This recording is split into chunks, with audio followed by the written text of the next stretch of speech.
Imagine you're playing football in front of thousands of fans. The stadium lights are shining, the crowd is roaring, and everything feels normal. Then suddenly, players on the field start looking toward the same empty corner of the stadium. A few minutes later, spectators begin screaming and pointing at something nobody can explain. What happened during a football match in the 1950s became one of the strangest stories ever associated with the sport. Some people believe it was mass hysteria. Others believe the players and fans witnessed something supernatural. The match was being played on a cold evening. Thousands of supporters packed the stadium, excited to watch two rival teams compete.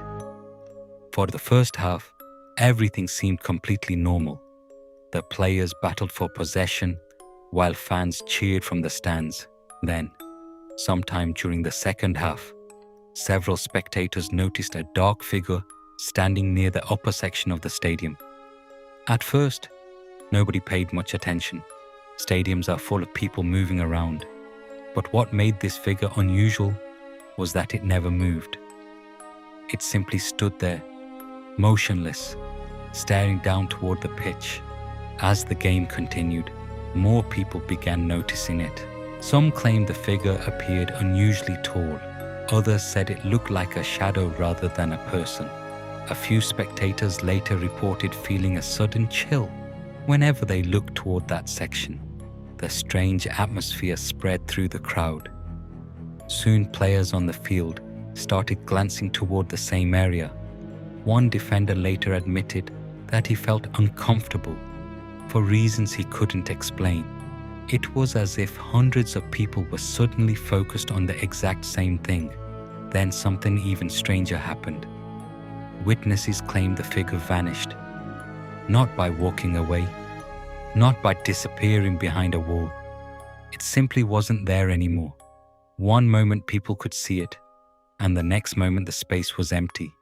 The crowd became restless. Conversations spread throughout the stadium. Some fans laughed it off, while others grew genuinely frightened. Despite the confusion, the match continued until the final whistle. Most people expected the story to end there. But after the game, several spectators independently described seeing the same figure. Their descriptions were remarkably similar, despite many of them never speaking to one another. Stadium staff searched the area where the figure had supposedly stood, but found nobody. There was no explanation for how a person could have entered or left that section unnoticed. Over the following weeks, local newspapers reported on the incident. Some suggested that poor lighting and excitement during the match caused an illusion. Others believed it was an example of mass suggestion, where one person's fear influenced everyone else. Yet not everyone accepted those explanations. Many witnesses insisted that what they saw was real. Decades later, the event remains one of football's most mysterious stories. To this day, whenever football fans discuss unexplained moments in stadium history, this incident is often mentioned. Nobody knows exactly what thousands of people were staring at that night. Maybe it was a trick of the mind. Maybe it was something else entirely. But one thing is certain. When an entire stadium becomes afraid of the same thing at the same time, it's hard to forget. And if you ever find yourself in a packed football stadium and notice everyone suddenly looking toward the same empty corner, you might want to look away instead.